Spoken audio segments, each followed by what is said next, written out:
Bruce Toussaint, Europe 1 matin. 7h56. Et voici Anne Roumanoff sur Europe 1. Bonjour Anne. Bonjour Bruce, bonjour Julie, bonjour à tous. Hier, l'Union Européenne a reçu le prix Nobel de la paix. En entendant ça, je me suis posé la même question que quand j'ai vu Nafissatou Diallo à la sortie du tribunal. Pourquoi elle, petite femme de chambre banale prise dans une tourmente médiatique internationale, Nafissatou, désormais riche pour toujours, mais jamais tranquillement anonyme. L'Europe, prix Nobel de la paix, mais c'est incongru quand même. Pourquoi pas Depardieu dans une pub pour Evian? Pourquoi pas Anne Roumanoff, Miss France? Imaginez si hier, pour recevoir son prix Nobel, l'Europe émue était montée sur scène pour remercier, comme le font les jeunes comédiennes au César. Oh, c'est le plus beau jour de ma vie. Je voudrais remercier tout particulièrement la France et l'Allemagne qui ont arrêté de s'entretuer depuis 65 ans. Je voudrais remercier les 27 pays qui ont accepté la monnaie unique. C'est pas parce que c'est difficile qu'il faut arrêter d'y croire. Merci. Le prix Nobel de la paix pour l'Europe. Je sais pas, ils ont dû décider ça en fin de soirée, les Suédois. Alors, qui s'y comprend pour le prix Nobel de la paix? On a des candidatures spontanées? Bachar al-Assad? Non. Bernard-Henri Lévy? Non plus. Obama? C'est bien. Ah bah non, on lui a déjà donné.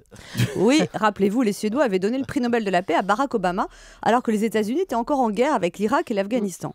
Le prix Nobel de la paix donné à l'Europe, ça ressemble au César d'honneur qu'on donne aux acteurs pour l'ensemble de leur carrière, quand on sait qu'ils n'en ont plus pour très longtemps. Non, c'est horrible. Hier, à la cérémonie du prix Nobel, Angela, François, José-Manuel et Herman ont déclaré que bien sûr l'Europe n'était pas parfaite, mais qu'elle sortirait renforcée de ses difficultés.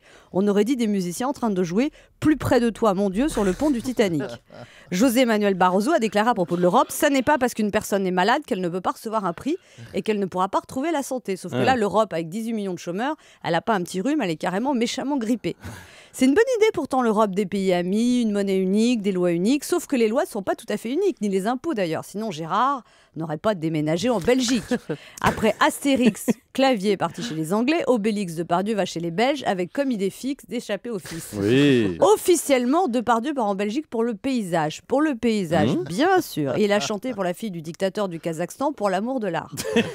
Non mais moi, ce que j'aime chez Depardieu, c'est sa démesure. Il ne mange pas un repas, il dévore plusieurs pas.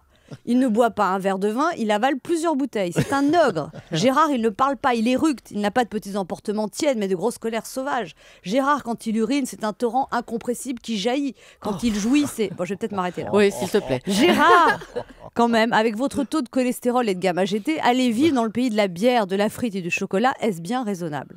Pendant qu'en France, Depardieu s'en va, en Italie, Berlusconi revient. Berlusconi croit qu'il est indispensable à la politique italienne.